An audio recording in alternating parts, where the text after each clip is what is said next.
This is CBC Here and Now.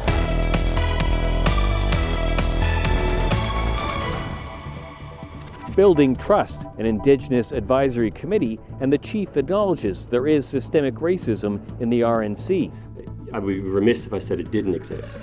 Coming up on Here and Now. Changing the fishing game in Cox's Cove. I'll tell you all about Rick Crane's new lobster pound and how he's hoping to extend the season. That story tonight on Here and Now. Good evening and welcome to Here and Now. We begin on the Baie Verte Peninsula, where residents say they are fed up with the lack of health services. They want a doctor stationed at the local hospital, and they say time is of the essence. A large crowd attended a demonstration there this morning, and Here and Now's Troy Turner reports.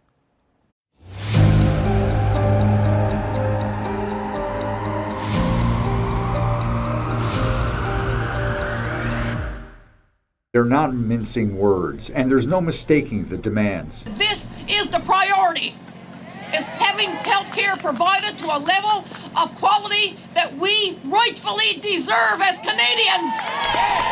Millie Walsh of Fleur-de-Lis was one of more than 200 who gathered near the hospital's entrance today. Let's fight and continue to restore what we once had. At least give us a doctor that we need. It's rightfully ours. People here say there hasn't been a doctor at the hospital since April. Emergencies are currently being diverted to Grand Falls, Windsor, but that's not good enough, they say. If that hospital is gone, we got 23 ghost towns. Pretty much, that's what we're gonna have. We're gonna have people, I mean, I'm rarely sick, but I'm not here for me. I'm here because the system needs to be changed. What we have here now needs to be rectified. I stand here today to fight for my health care, the health care of the residents of the Baie Verte Peninsula, but most importantly, I'm here to fight for my son's health care. Brody, her son, has severe food allergies. She's fearful he will go into anaphylaxis again and would face a 177-kilometer drive to Grand Falls, Windsor. I stand here and I beg you, please put an end to diversion and find us a doctor. The residents of the Baie Verte Peninsula should not have to unnecessarily risk their lives day after day when we have a fully capable hospital 1 kilometer from my home. We're going to lose paramedics if we don't get this straightened out soon. If we don't find a fix for this soon, there's not when we're going to lose them, we're going to lose them, from my experience with this. Paul Toms runs the ambulance service in Lassie.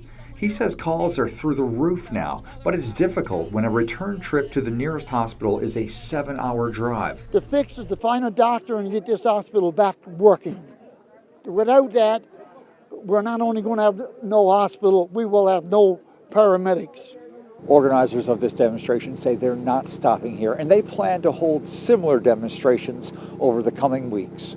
Troy Turner, CBC News, Baie Verte. Well, for the first time, the head of the RNC is acknowledging a problem with systemic racism within the force. Pat Roach made that statement today after announcing the creation of an Indigenous advisory committee. Now, that's a sharp contrast to the comments Roach made to CBC almost a year ago. Here Now's Mark Quinn has that story. The advisory committee does provide a new forum for Indigenous voices to be heard, and it's one that didn't exist yesterday. This province's Indigenous-led coalition, First Voice, says today's announcement is good news. We know that some members of Indigenous communities may be skeptical about today's announcement. First Voice understands your skepticism, but we assure you that our participation depends on this committee being fully transparent and accountable to Indigenous people. Last October, First Voice released a report called Building Trust, Restoring Confidence. In keeping with the recommendations it made, Campbell said there must be more far-reaching changes. We also want to be clear that an advisory committee is no substitute for a civilian-led police oversight board, one that is empowered by law to provide comprehensive, proactive, high-level policy direction to police.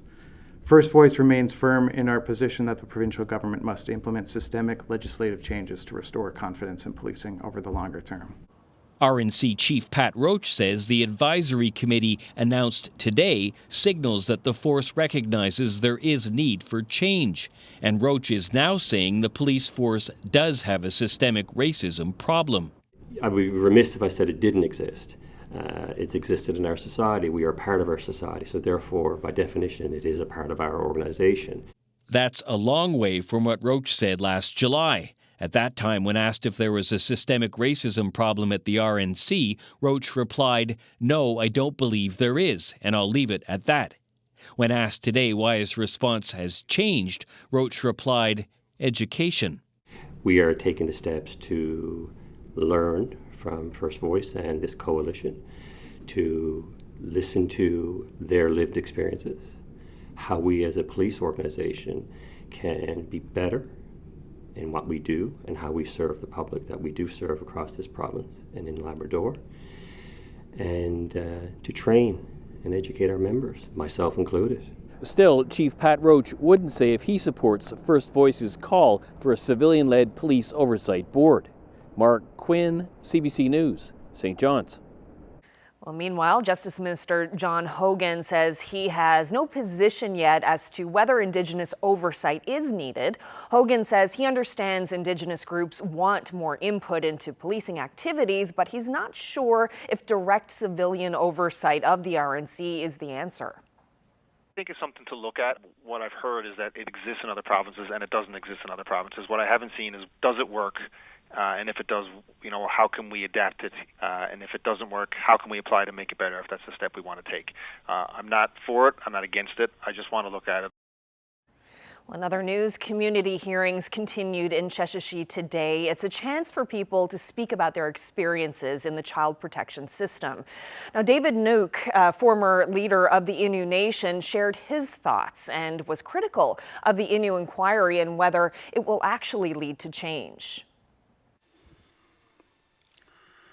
So with this inquiry, I don't know what it will bring, nor have I have faith in it. We've been inquired to death.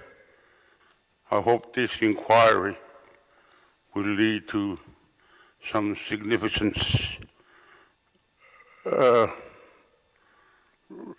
results. I hope our young people will have a meaningful trades, meaningful training. Here's my aunt, she's my niece. She's in the school system over 20 years. She has yet to see a change. So, James and Gloria Anastasia QP, please make this happen. Please take it somewhere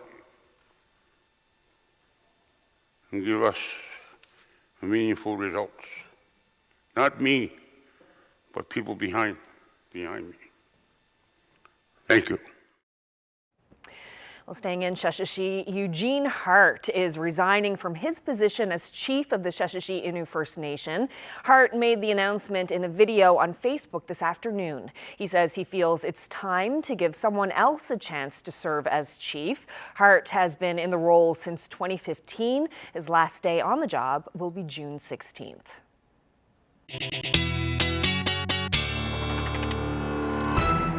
Well, another gray, foggy day out there today. Temperatures again fairly cool along the coast, the northeast coast. 6 degrees in Twillingate today, topped out at 8 in St. John's. There was some warmth, though. You had to go to Stephenville to find it. 17 degrees this afternoon, and along the south coast of the island, those temperatures were around 12 degrees. Now, taking a look at what's going on right now, we've got an area of low pressure over Nova Scotia at the moment, bringing lots of moisture towards the island. We did see some periods of heavy rain earlier today, and pretty much just driving all of that moisture our way. That's leading to a whole lot of fog. This is supposed to be the Runes camp. Can't see anything, but we do know it's raining at the moment. So certainly this fog impacting flights out there. We're looking still at 8 degrees. Visibility nearly 0.2 in fact is what's being reported at the airport. 4.8 in Gander at the moment. We are seeing that dense fog pretty much all along the northeast coast. Now as we head through the night tonight, We're going to see that stick around. We won't really see any relief from this fog until tomorrow afternoon. A little bit of relief from the dense fog anyway. That will move back in as we head into the evening hours on Wednesday. And eventually we should see some clearing as we head into Thursday. So that's good as far as the fog is concerned. We do have some rain on the way for parts of the northern peninsula. I'll get into that when I come back. Thanks so much, Ashley. Well, 3 drivers have been charged with stunt driving following an annual car show in Baie Verte on Sunday. According to the RCMP, police often receive reports of stunt incidents and other highway infractions in the wake of the Baie Wheels car show. Police keep an active presence in the area. The 3 drivers, 2 men in their 20s and another in his 30s, were quickly identified. Well, energy giant BP is defending its decision to drill an exploratory well in a marine refuge off the east coast of the island. BP began drilling using the Stena Ice Max last month. The exploratory well is within the northeast Newfoundland slope closure, a marine refuge about 10 times the size of Prince Edward Island. Federal regulations don't allow any fishing that would make contact with the sea floor. However, oil exploration, like what BP is doing, is allowed. We've been working very closely with the regulator and the Department of Fisheries and Oceans to make sure that we do it in the right ways. Being a responsible developer and explorer is incredibly important to BP. Meanwhile, the federal environment minister says there is a difference between a marine protected area and a marine refuge. He says the designations offer different levels of protection, and exploratory drilling is allowed in a marine refuge. In marine protected areas, there is no allowance for oil and gas development. But in marine refuges, there is a provision that allows for exploration, but not for production. And so one can actually explore within the context of a marine refuge. But if there was a decision to proceed with production, then that area of the marine refuge would have to be removed as a conservation area. And a little later, I'll speak with the Sierra Club about their environmental concerns on this. That's coming up in about 25 minutes on Here and Now. Well, the insolvent fluorspar mine in St. Lawrence is one step closer to a restart, and that could mean a big economic boost for the entire Burin Peninsula. Here Now's Terry Roberts reports. These handshakes were a long time coming. Relief today after a Supreme Court judge approved a plan to sell the Canada fluorspar mine in St. Lawrence to a new owner. We're very pleased, obviously. The court approved the sale of the mine to the purchaser, so we're optimistic. The name of the newly incorporated company is sealed for now by the court. So is the purchase price. The court was told the buyer plans to restart the mine, but there's no timeline yet. I'm not one to count my chickens for they hatch, so the process to close will have to happen first, the sale, and then really it'll be the purchaser driving the timelines after that. Canada Fluorspar closed the mine last winter after the company ran out of cash. At the time, it employed 280 people. It was one of the largest private sector employers on the Burin Peninsula. The court-supervised sales process has been ongoing for months, and a formal deal could be signed as early as Friday. Creditors are owed more than $140 million. Secured lenders can expect substantial losses, the court heard. The provincial government is in that category, with nearly $20 million in outstanding loans. And there's no money at all for unsecured creditors, many of which are small Burin Peninsula companies who did business with the mine. But there might be a silver lining. There's an opportunity for the rehiring of employees and for all these businesses to do business with somebody else. The provincial government helped fund the sales process, costing $3.25 million. That money will be recovered through the proceeds of the sale. Terry Roberts, CBC News, St. John's. Well, a salmon angler in Corner Brook is teaching young fishers a new skill. They've spent part of this spring teaching children how to tie salmon flies and hope to get more young people excited about being on the water. The CBC's Alex Kennedy reports. Start of salmon season in Newfoundland. A time to make sure all your gear is ready to go, and you can't forget about your flies.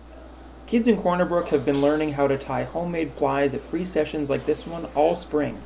Organizers say it's a great way to teach a new skill and get young people interested in the sport of fly fishing. Really interested, actually, way more than I would have ever expected. We've been going into some of the schools around here and teaching fly casting and conservation classes, and it is absolutely amazing. He's only 10 years old, but Nathan Lamb has already been to several sessions. He's learned a thing or two about tying flies and loves the peace and quiet that comes with being on the water. I think I'm a pretty good pro. I think one of these days I'm going to be better than Castine and Terry. Coleman says lots of kids like Nathan are interested in angling. The spring sessions also brought many girls to tie flies, which she says is great to see. I was, probably one of the only female anglers that I knew on the river, and now just to see the numbers exploding, it's unbelievable. It's awesome. Now that salmon season is open across the island, rivers like this one will be full of anglers young and old, hoping to get a great catch with a homemade fly. Alex Kennedy, CBC News, on the Humber River. And a West Coast fisherman has found a way to extend the lobster season and increase sales. Rick Crane designed a lobster pound in Cox's Cove. The large tank can hold 48,000 pounds of lobster. Here Now's Colleen Connors went to check it out. These crustaceans have a new home, a tank that can hold thousands of them, that mimics life in the ocean. If we could hold our own lobsters and we can sell them when it was fit for us. Rick Crane invested nearly $500,000 into this lobster holding tank. He wants to control the selling process. The lobster market is like a stock market. It goes up and down. And as you've seen this year with the lobster buyers sometimes not buying, we can't always fish, can't always sell. With this stops that. We'll dictate when we fish, and if they don't want to buy from us, we'll just hold them until they do. This pumps 300 gallons of water per minute, keeping the water clean and cold for up to 48,000 pounds of lobster. He and his 21 employees monitor the temperature, air quality, and oxygen. Marine Institute instructor Chris Daw says lobsters can live up to 8 months without food in these ideal conditions: cold, moving water. For a fisherman to do this on his own really allows him to kind of be in more control of his own resource. Like Harvard, the big fish plants and whatnot are doing this on a large scale because they want to be able to hold their lobsters to times when they can get a better price for them. That added benefit doesn't get back to the fishermen. Crane is already seeing the benefits with a big sale today. 50 crates, 5,000 pounds of lobster, headed for Boston.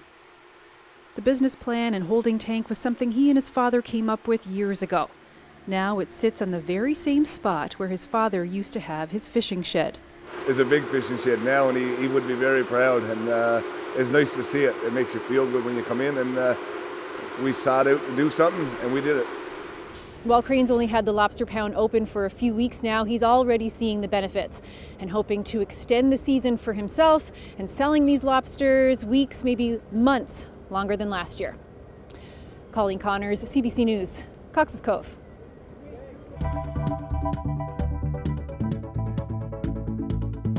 Tonight on Here and Now, after 5 springs of heavy construction, the work on Water Street is nearing the end of the road. It was inconvenient and noisy, but it quietly accomplished something big. When it was actually constructed versus when you start planning this, you know what I mean, you're into the 90s. It's a story that stretches all the way back to the harbor bubble. Learn the history and see how water works today, later on Here and Now. Oh, currently can't see Water Street thanks to the fog. I'll tell you when that's going to lift, and also lots of rain on the way for some areas. We'll talk all about it when we come back.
I don't really like it so much. I mean, I wish it was warmer, first of all. We've had really warm days in Maine where I think last week was 90 and sunny and hot, but I know it comes and goes. I mean, Newfoundland, I don't know, they say wait 5 minutes and the weather will change. I think that's probably very common, but the fog makes it hard to sightsee. I've never been part of a go-around landing before, but that happened yesterday because of the fog. We were landing in pure white, and then all of a sudden, 300 feet below us, there were a bunch of trees. So that was frightening. And we haven't seen anything but fog since. But again, we've only been here 26 hours, so we know there's more out there. We just have to find it. How do you deal with this? Well, you got to take vacations and then be patient and wait for hopefully the 1 week of summer. 1 week of summer. Here's hoping we get a longer summer than that. Thanks to our Radio Canada colleague Kyle Mooney for that, and for these foggy shots of a usually very scenic St. John's Narrows. Can't see a whole lot there right now, though. Nothing. You can't see anything. Yeah. Dense fog today. Yeah. And that sign, foghorn may sound without notice, made me chuckle because it's been pretty constant for the past couple of weeks. It certainly has, Yeah. or at least the last couple of days, that's for sure. Yeah, we'll see a bit of relief, like I said a little bit earlier tomorrow, which will be nice to get rid of this dense fog. But for now, we're in it for a little longer. All right, settle in. Let's take a look at the temperatures across North America. Temperatures well into the 20s and 30s, just like they were yesterday. Now, as we head towards the Atlantic provinces, temperatures are a tad cooler. Halifax topping out at 14 degrees today. Now, getting that much needed rain and cooler temperatures, but as far as the island is concerned, those temperatures still in the single digits along the northeast coast through central. Temperatures a tad warmer, 11 to 14 degrees.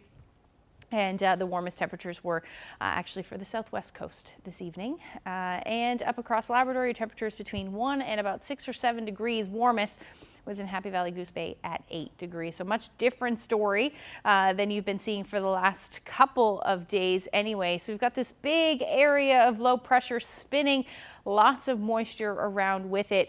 If I zoom out a little bit, you can see that area of low pressure there.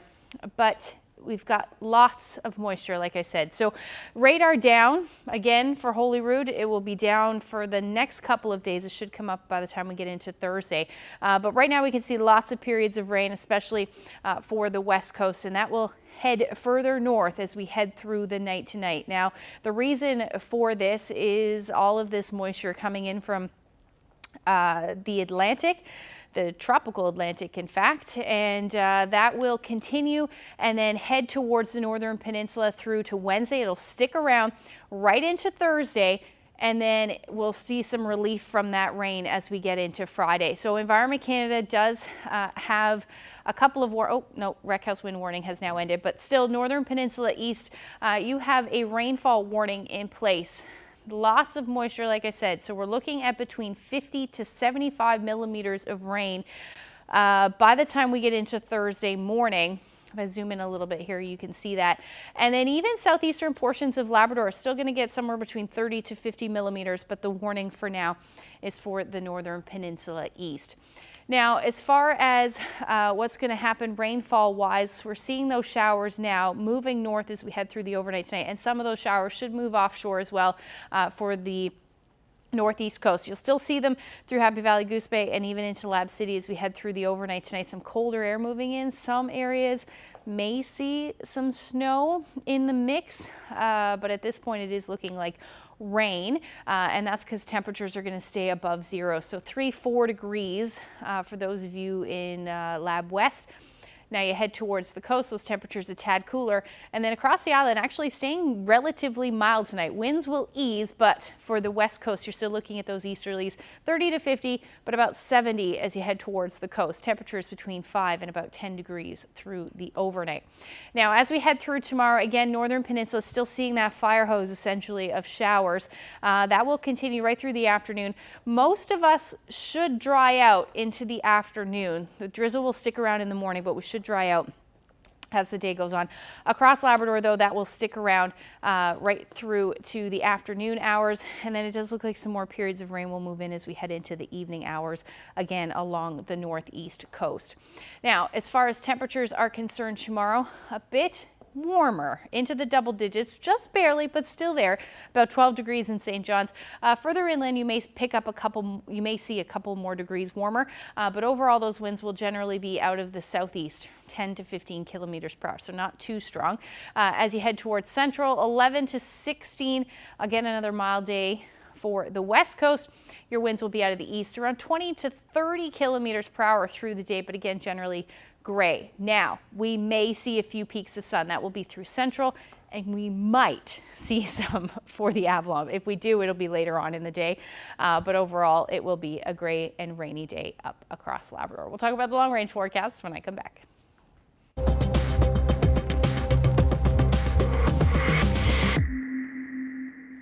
A milestone construction project in St. John's is nearing the end of the road. Over the past 5 years, the sewer system beneath Water Street has been rebuilt one section at a time. The work was noisy and inconvenient, but it accomplished something vital. Here now, Zach Gowdy explains.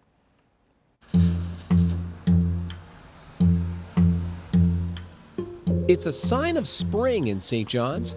Instead of birds and flowers, this is what returns to downtown. What the city calls the Water Street Infrastructure Project was a big one by any measure. But how do you measure a project like this? Sometimes you look at a street, how much street you constructed or how much storm or sanitary sewer or water main you put in. While this, if you measure that against other areas in the city, you may not see the same length, but you've got to look at the complexity of what you're dealing with in the downtown. We're dealing with aging infrastructure, but also the location where you're looking at doing the work. It's a tough place to have a lot of equipment, a lot of people, and you're trying to maintain, you need to maintain access to businesses, you need to maintain the pedestrians, you're looking at vehicular traffic. On a good day, engineer Mark White can hear the construction noise from his office across the street from City Hall. White has worked on the Water Street project since before the first shovel was in the ground, but White picked up where his old boss left off. Before my time here, my supervisor at the time would have been involved with the treatment plant. They would have been involved with the harbor interceptor sewer. So when it was actually constructed versus when you start planning this, you know what I mean, you're into the 90s. Back then, things worked a little differently. At one time in the downtown area, all the sewer, whether it was rainwater from the street or whether it was you flushing your toilet, it all ended up in the harbor. The exact spot where it ended up was known as the bubble. They didn't put that in the tourism ads. A stone's throw from downtown, sewage outfalls flowed straight into the Waterford River. That also ended up in the harbor if it didn't get stuck along the way. Then one day, all of that began to change. This was all part of the harbor cleanup piece. There's a treatment plant on South Side, 2009, that came online. But part of the treatment plant was also to intercept all the outfalls that dumped into the harbor and basically bring that around for treatment. The harbor treatment plant and the harbor interceptor sewer were big steps in cleaning up the city. But in solving one problem, they created another. How do we separate, how do we get the rainwater out of the sewer that's ultimately ending up in the treatment plant, which we're treating, which we do not need to be treating? Treating all that rainwater is a huge waste of money. That's where the Water Street Infrastructure Project comes in. The project did two things at once. First, repair and replace the existing pipes, some of which were so old they were made of brick. Second, separate the wastewater from the rainwater. See the pipes on the back of that truck? The smaller green ones will carry wastewater to the treatment plant. The bigger gray ones will carry rainwater and snowmelt safely out to sea. Sounds like you're talking about a series of dominoes that really all need to be laid out and laid out in a very specific order for them to fall the way we need them to. Absolutely. We start from the bottom. So the big piece here was the treatment plant and the harbor interceptor sewer. Now we're tying into that. So then as we make our way up, when we're separating, we're seeing the benefits of not having to treat the stormwater immediately. It took decades of planning, years of construction, but a city that just 20 years ago had a harbor bubble will soon have a modern water treatment system in its centuries-old downtown. Most of us will never think about that when we brush our teeth and flush the toilet, but Mark White will. And down the road, so will another generation of city planners, engineers, and construction workers who pick up the story from here and fill in the next page. Zach Gowdy, CBC News, St. John's.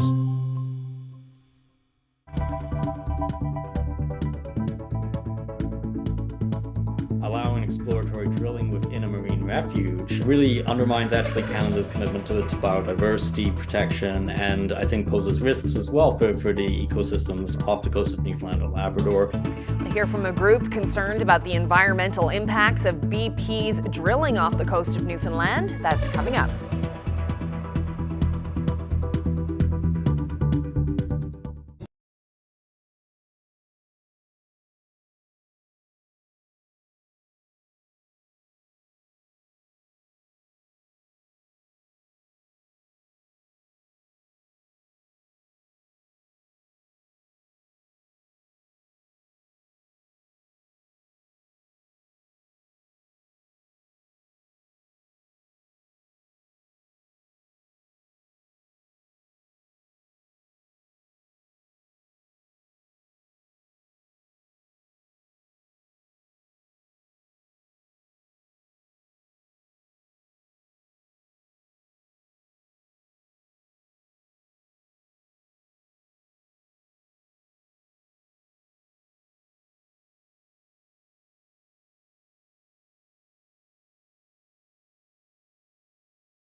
Well, earlier, we reported that BP is drilling an exploratory well in a marine refuge off the coast of Newfoundland.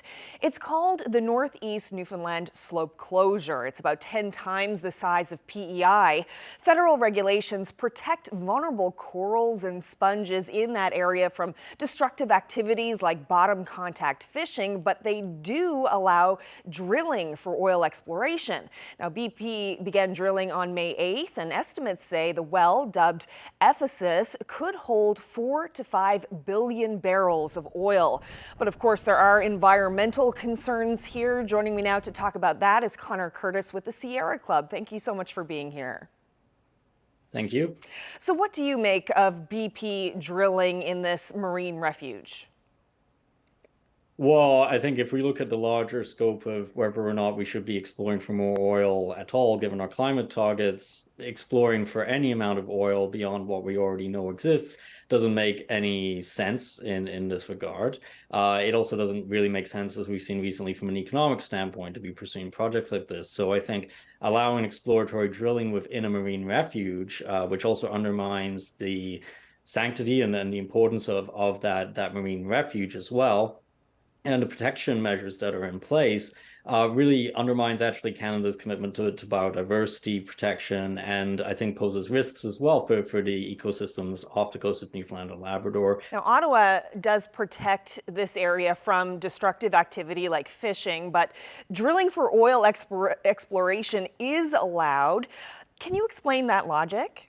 Not really, because it doesn't make much sense. We're talking about practice here in terms of exploratory drilling that would be just as dangerous, if not more so. It doesn't, the effects of oil leaks, for instance, do not only impact a selected area. Even if you were to carve out an area for future production, that's no guarantee that you would protect the marine refuge, the rest of the marine refuge. Realistically, the logic here doesn't make a lot of sense. If you're looking at, again, protecting biodiverse areas, if you're looking at protecting key species within these marine refuges, having an allowance for exploratory oil drilling doesn't make much sense. Again, the only reason there would be exploration is for the idea of future production that we know can't take place anyway. And even if it were to take place, definitely shouldn't be taking place inside of a marine refuge. The federal natural resources minister did say that if a big oil discovery is made, the protected status of that area can be removed and BP can proceed with recovering that oil. What do you think about that? To me, that statement really undermines Canada's climate commitments and also their biodiversity commitments. I mean, Canada has said repeatedly that it is committed to protecting biodiversity, to meeting the targets that were set out at, for instance, COP15. That if we're willing to sacrifice an area of a marine refuge and put the entire region at risk then because of spills, really that undermines not only Canada's biodiversity commitments, but also their climate commitments. Again, there is no room for further oil and gas exploration, let alone production. And we've seen that this isn't even a good economic investment in terms of the future of the province. So I'd be much more concerned with, for instance, protecting vital habitats, protecting marine areas, and ensuring the long-term safety of things like fisheries that are still and continue to be a vital part of the economy of Newfoundland and Labrador, rather than, sacrificing sections of a marine refuge really for exploration that could never result in production if it were even to be successful. And you said that we've seen recently how investing in oil doesn't make economic sense. I assume that you're talking about the delay of the Baie Verte project because Equinor feels it's too expensive to proceed right now. Yes, exactly. We've seen already with Baie Verte that, the economics of these projects, even the most viable project economically that was being proposed, Baie Verte, really the economics isn't there. And certainly in terms of the long-term shift that we're looking at globally away from oil and gas, and it's more of a short-term shift even now, that project doesn't have much of a future. So if we're talking about exploration for some future production project, really that definitely does not have any place economically. And again, from a climate perspective, none of these projects have a place. So again, putting at risk a marine refuge, whether through the immediate exploratory drilling or through carving out an area of it for future production, is really a terrible investment and a terrible exception to make. There are much more important areas of concern to look at, and there are other ways to proceed forward economically. All right, well, Connor Curtis, really appreciate your time today. Thank you so much for your thoughts on this. Thank you for having me.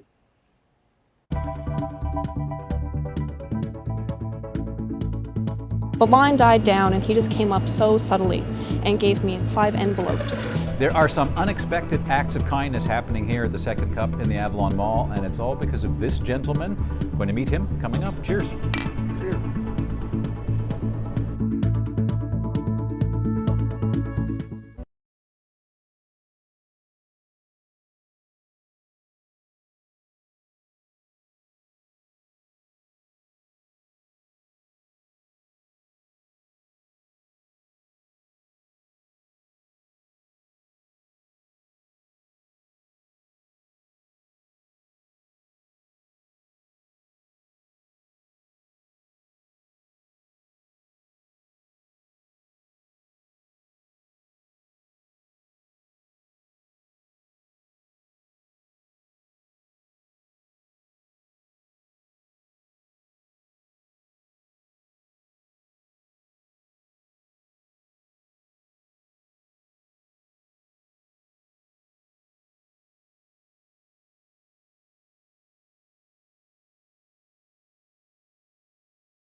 Now, I'm here at the Second Cup in the Avalon Mall. I want to share a story about an interesting patron here, but I'm just afraid he might be a little too modest. So I'm going to ask Billy to tell me a bit about this guy. So this customer, what makes him stand out?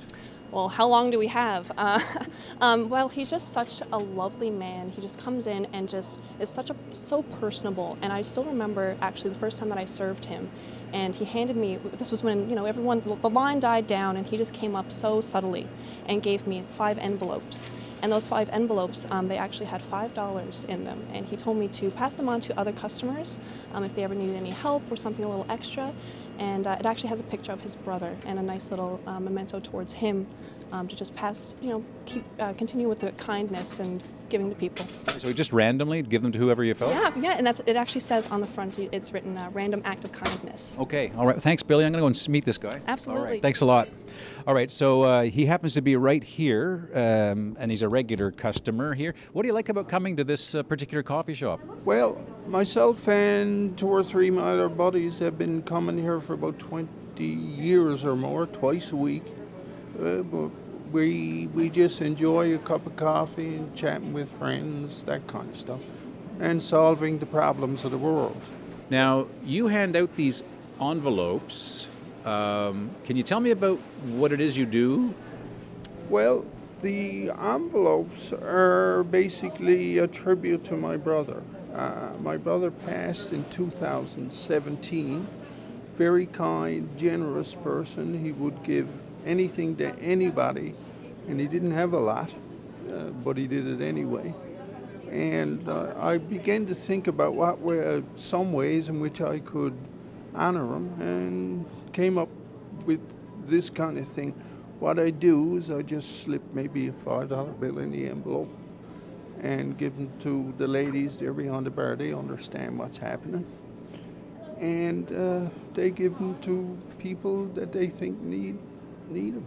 Was there something about your brother that sort of backs up this whole idea of kindness? Yes, my brother. There's many things about my brother. I can just tell you one. As I said, he was in receipt of social assistance. He used to save his money and donate every year to the kettles. And this one particular year, I believe it was last year, he did it, God love him. He went to his account. Now, bear in mind, he doesn't have a lot. Took out $100. Took $60 out of that 100 and put it in the kettle. And he looked at the $40 was in his hand. He said, they need it more than I do. And he put the other 40 in too. Were you very close to your brother? Oh, extremely close. My brother also had the same disability I do. We were kind of joined at the hip, rarely without each other, and rarely had an argument or a growler. And he lived with me. What do you think your brother would think of the fact that you do this? Because, you know, there aren't a lot of people who come to places like this and hand out money to people, and especially doing it secretly, and you don't want any credit. What do you think he would make of this? Well, I think he the type of person he was, he would be pleased with it, I hope. And, you know, as I said, I'm only trying to do this to honor him. I'm also writing a book right now about our lives. I'm in the process of that right now, doing the final edits. So he was very close to me. He was a very special person, and I want to remember it as such. And this is kind of just one way of doing it. Well, listen, it's a pleasure to meet you, and I'm sure you put a lot of smiles on people's faces. You certainly put a smile on mine. It's nice to meet somebody who goes out of his way to help other people. So keep up the good work, and good luck with the book. Thank you.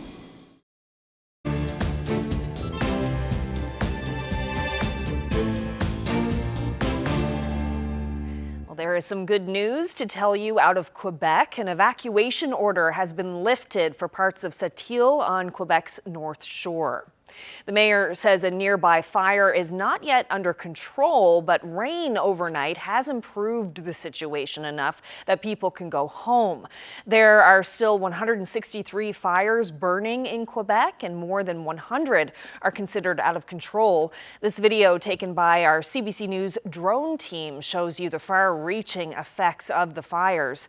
This is Montreal, where the smoke from the fires is causing haze and poor air quality.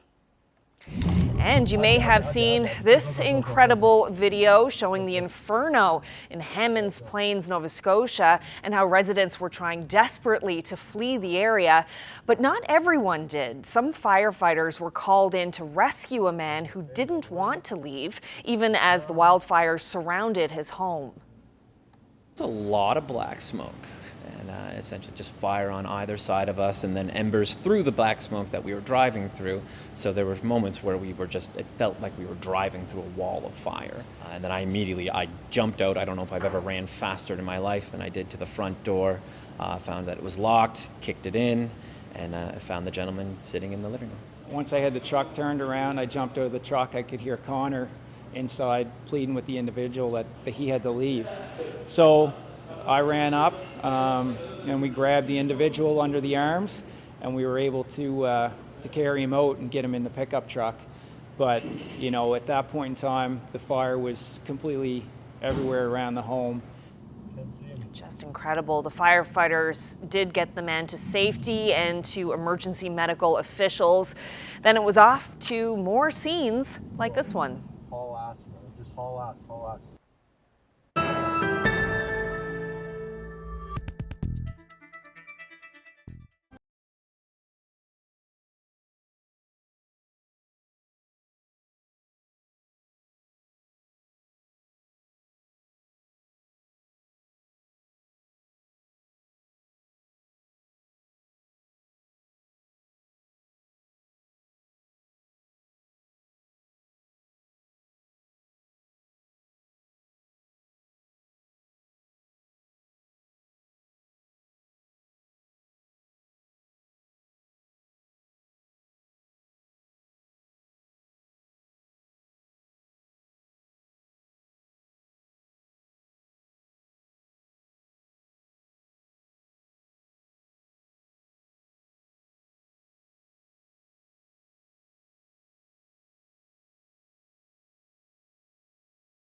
Time for a look at the long range forecast, and we're really kind of settled into this pattern here in the east of just gray, foggy days.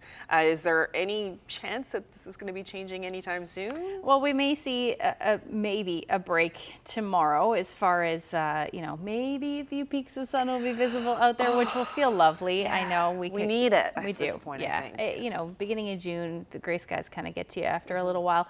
But yeah, first of all, we've got some rain to get through though for parts of the northern peninsula. Let's take a look at that. So Wednesday evening, you're still going to see those showers. Some of the heavier showers really through the day, and then even into Thursday, you're still looking at that rain for the northern peninsula east and really all along the northeast coast. Amounts will likely be between 10 to 20 millimeters, but for northern peninsula east, you're talking between 50 and 75 millimeters of rain as this area of low pressure moves in. Now, the good news is temperatures will be a tad warmer, not for the northern peninsula. You'll still be staying in that around 6-degree range, but for St. John's, we should see about 15 on Thursday, and then 19-20 degrees as we head towards central Newfoundland. There also is a chance we could hear a few rumbles of thunder through Thursday, so keep that in mind if you're planning on being outside at all through the day. As you head towards the west coast, temperatures will hover around 16 degrees, and then up across Labrador, starting to see some of that milder air move back in, especially for Happy Valley Goose Bay, as you hover around 15. But towards the coast, still hanging on to the single digits. Nain, you should see some sunshine, but your temperature still in the single digits, about 9 degrees through the afternoon.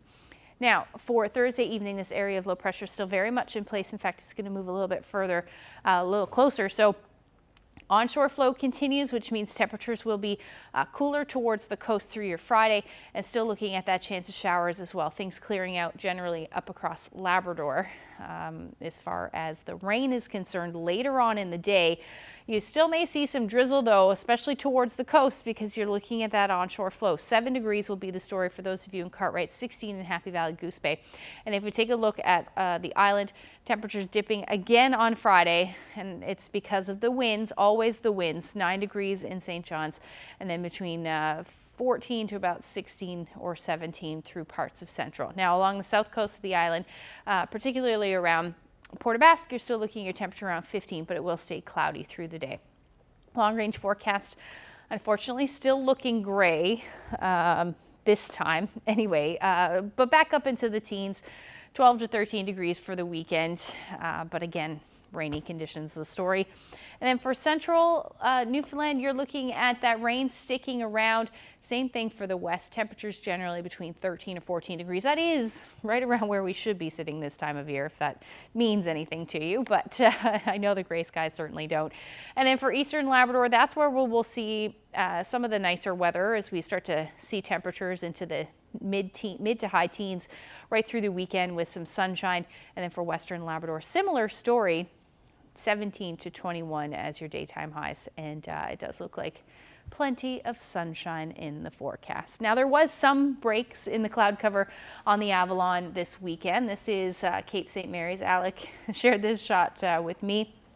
Fog free, which means you can see the nice area there. Oh, that's a All the great birds. shot. It is a great Beautiful shot. area. I love it there. It certainly is. If you have any photos to share with us, hey, even some fog photos. Let's get your best fog there photos. could be some beautiful fog photos. Some of the dramatic shots for sure. If you have any, send them to nlphotos at cbc.ca. Excellent. Well, that's it for us on this Tuesday evening. Thank you so much for joining us, everyone. Good night.